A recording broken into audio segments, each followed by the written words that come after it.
doing a lot of farmers markets for like over 20 years. Only recently with the bread. My husband and I, we've been working for the dairy for about 8 years. Doing pretty much just farmers market. Originally when my dad started this business, about 28 years ago now, he designed the business to sell everything at the farmer's market. We do a lot of row crops as well. That was the main focus of our business years ago, was the corn, squash, melons, tomatoes. My mom, my aunts, they all used to work picking strawberries, and one day they were like, okay, like, we know how to like grow strawberries, we know like all the business, so why not start our own? I was farm managing for other people, 1,400, 1,600 acres. That's what I've done for a living for 45 years. So I retired to this the last 3 years I've been doing. And I was farming, and she goes, stuff you grow, I can sell. So she liked to come to LA too. Her brother lived here, and she liked to travel, and it was fun for her. I'm a veteran, and because of that, when I go get my CPC, the cost is zero. Go to the health department, the cost is zero. So they've helped me immensely.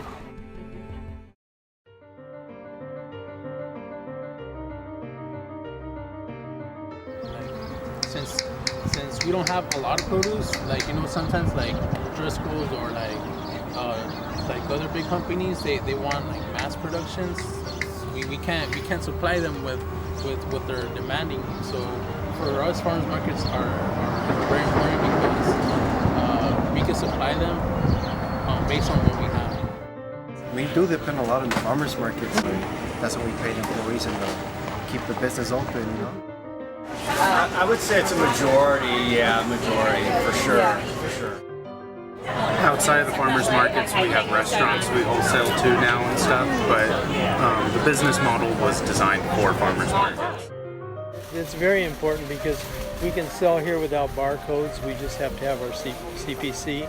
I initially thought if I could get into Whole Foods and they have 1 million markets, that I would be filthy rich and everything would be fine. But the issue is they don't know how to promote our product, because this isn't like selling broccoli or zucchini. Each of these has its own prescribed way of using it, and so I find that I'm the best person to tell people.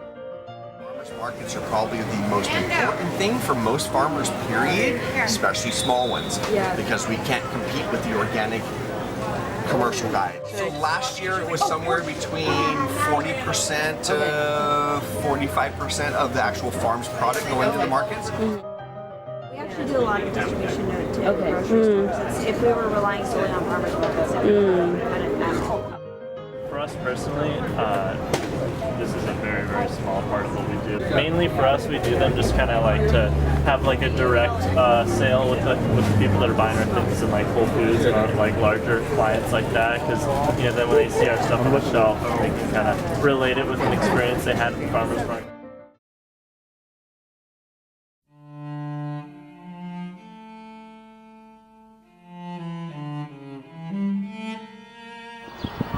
One of the biggest obstacles is, like, since we're a small farm, is getting our product pretty much sold.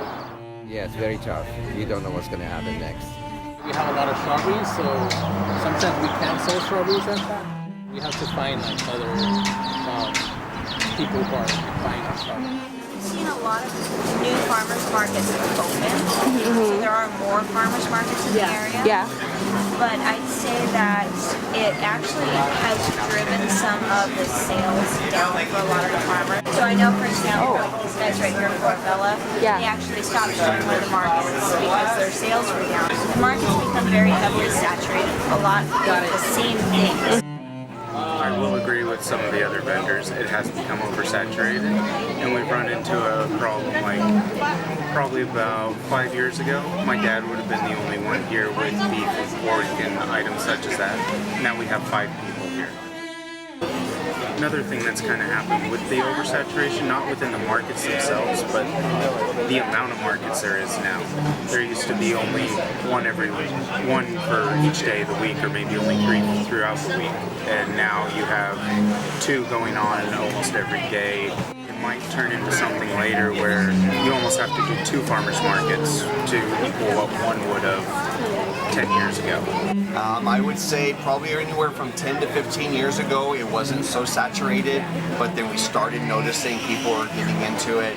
They realized, oh, I can set up a farmer's market and I can make a bunch of money off of this, and they jumped into it and didn't realize that it was doing any good, or some of them took off and did really well, which in turn then takes people away from specific days that they only had available to go to the markets. Now they've got 7 days to go anywhere here and there, so then our prices stay the same for us, but we don't have as many sales. You sort of have to be into it to be, I don't know how or why. Some people, there's certain markets that make a lot of money, and there's a lot of markets that are okay but underrated.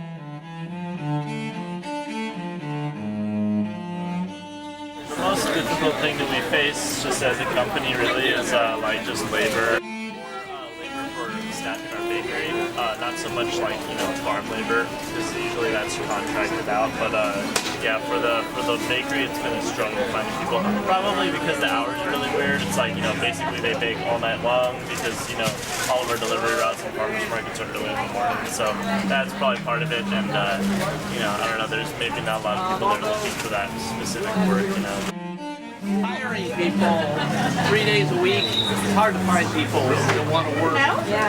Get up at 1:30 in the morning, we did today, and we'll get home at 8 tonight. But it's only 6-hour market. The rest is on the road. So, is that working? She sleeps. But the law says you have to pay them by the hour if they're in transit to and from work.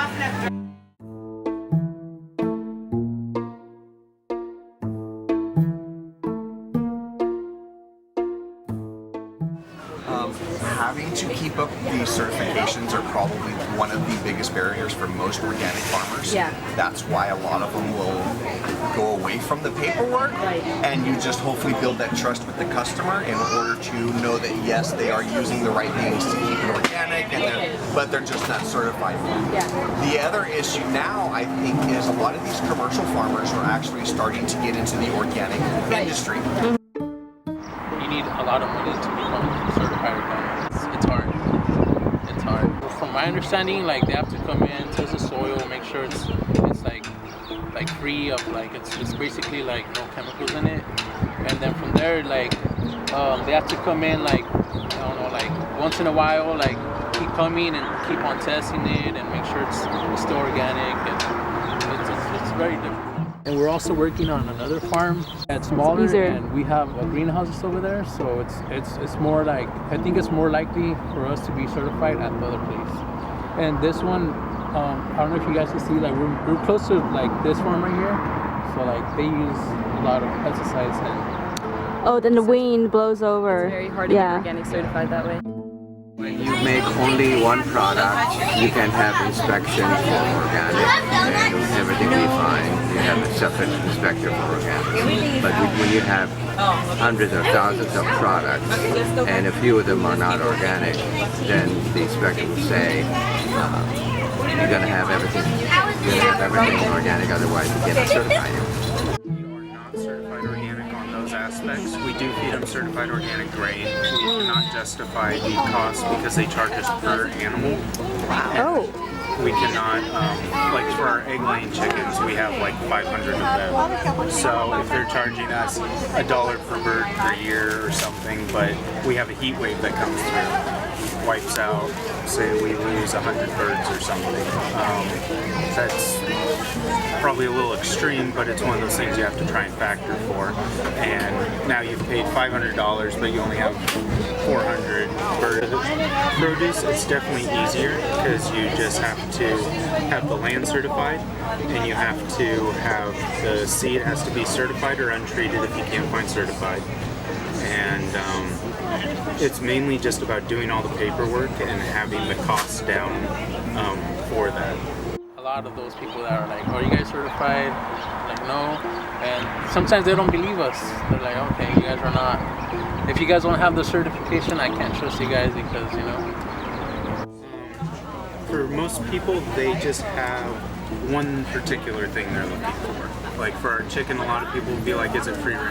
And we'll tell them yes, but it's also organically fed on top of it. There's not like a huge demand for this to be certified. You know, for the greens and the lettuce and the herbs, those things people love to hear it's certified organic. That hasn't really like come to the wheat side of things yet. It is grown organically still, but the land's not certified.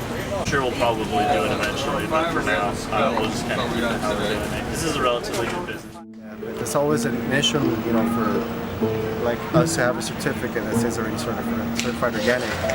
We're able to have that up, we have people just walk in, crazy. Yeah.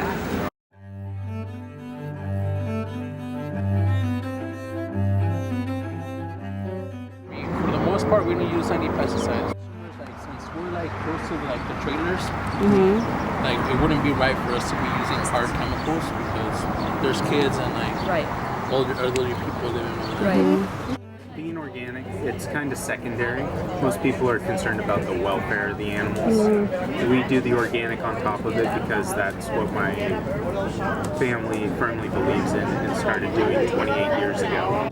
We're actually taking all of our organic product that we would normally send out to wholesale companies, and we're keeping them back, and we're actually going to be doing more farmers markets. We want to go straight to the consumer, product straight to them, so literally from tree to your hands, from one person in between is probably the best way to go. The best part is that you can directly connect with people that are buying your stuff later on, There's a lot of politics in farmers markets.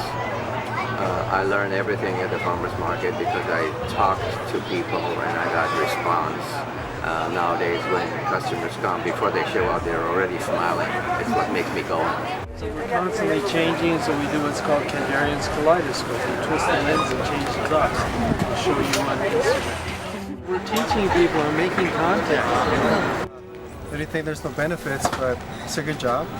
Always meet good people, meet you guys. You guys are cool people. So